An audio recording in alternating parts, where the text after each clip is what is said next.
Have you ever wondered how one man could unite the scattered tribes of a harsh landscape into one of the largest empires the world has ever known? This man was none other than the legendary Genghis Khan, born as Temujin in the unforgiving terrains of Mongolia. His early life was a crucible of hardships and survival, which forged him into a formidable leader. Temujin's journey to power was one of grit and determination. He was born into a world of tribal warfare, where the strong preyed upon the weak.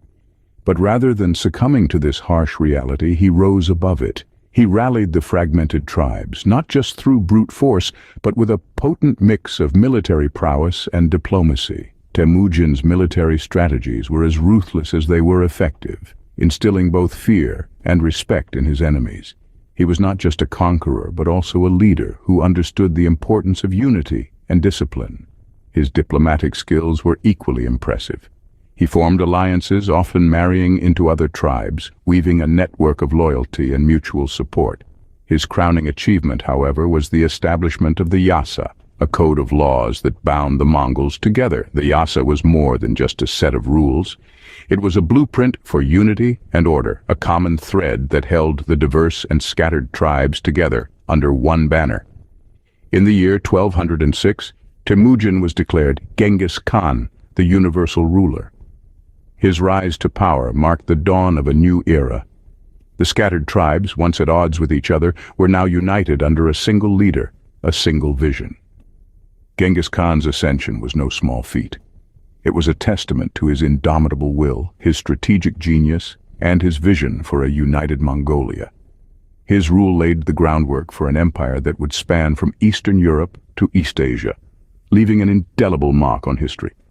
This was the beginning of an empire that would change the course of history. What happens when a united Mongol horde turns its eyes towards the rest of the world? Now that's a question that sets the stage for an epic narrative.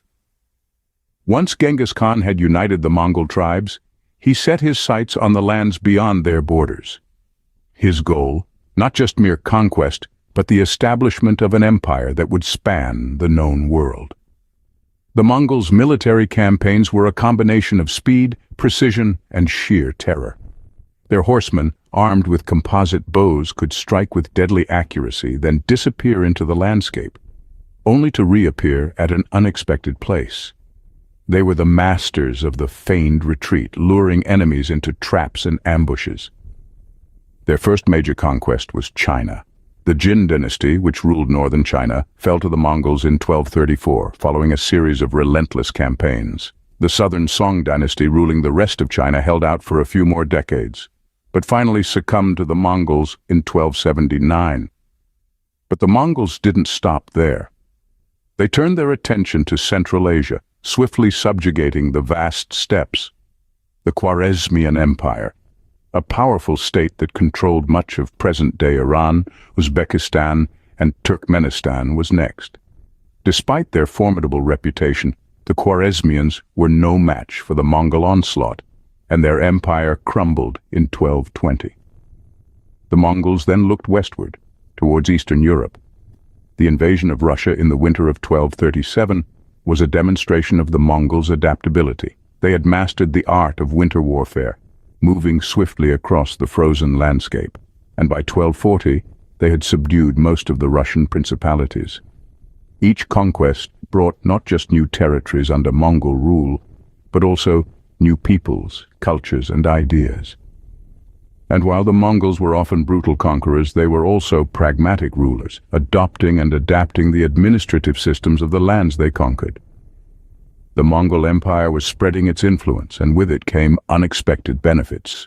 But that's a story for another time. For now, let's marvel at the sheer audacity and scale of the Mongol conquests, a saga of military prowess and strategic genius that forever changed the face of Eurasia. How did a nomadic warrior culture manage to govern one of the largest empires in history? The answer lies in the ingenuity of their administrative systems and a commitment to religious tolerance. The Mongols, despite their reputation as fierce warriors, established an efficient system of governance that was quite remarkable for its time. They restructured the administrative and fiscal systems of the conquered territories, streamlining them to ensure the smooth running of their vast empire. This was no small feat considering the significant geographical and cultural differences across their territories. In addition to their administrative prowess, the Mongols also showed a high degree of religious tolerance. They respected the religious beliefs and practices of their subjects and even encouraged religious diversity. This policy of tolerance allowed them to maintain peace and order within their diverse empire, fostering a sense of unity among the various religious and ethnic groups. But the Mongols were not just administrators and tolerant rulers. They were also innovators who understood the importance of communication and trade. They established an extensive network of trade routes, famously known as the Silk Road, which connected the East and West. This network facilitated the exchange of goods, ideas, and cultures, promoting economic growth and cultural diversity. The Mongols also appointed local leaders to govern in their name. This strategic move not only ensured efficient local governance, but also reduced potential resistance, as the locals felt represented and included in the power structure. This period of Mongol rule, often referred to as the Pax Mongolica, or Mongol Peace, was not just about the absence of war. It was a time of increased trade, cultural exchange, and administrative innovation. It was a time when the world became more connected, more tolerant, and more diverse. So, the next time you think of the Mongols, remember this. They were not just conquerors, they were also administrators, innovators, and peacekeepers. The Mongol Empire was not just about conquest, but also about creating a connected and tolerant world. What happens when an empire grows too vast and the founding leader is no longer there to hold it together? That's exactly the question that the Mongol Empire faced after the death of Genghis Khan. The empire had grown extraordinarily, covering a vast stretch of territory from Eastern Europe to East Asia. But with Genghis Khan's passing, it was time for a new era. Genghis Khan's empire was divided among his sons and grandsons, each leading a different region. One of these successors was his grandson, Kublai Khan. Kublai Khan was a visionary leader, and he took the reins of the empire in China, establishing the Yuan dynasty. He made Beijing the capital and ruled over a unified China, a feat that hadn't been accomplished in over 300 years. Under his rule, the Yuan dynasty saw a flourishing of culture, trade, and technological advancements, like the introduction of paper money. But let's swing our focus from East Asia to Eastern Europe, where another of Genghis Khan's grandsons, Batu Khan, was making waves. Batu Khan established the Golden Horde, a Mongol state that ruled over territories including modern-day Russia, Ukraine, and Kazakhstan. The Golden Horde was known for its military might, and it held significant influence in Eastern Europe for over 200 years.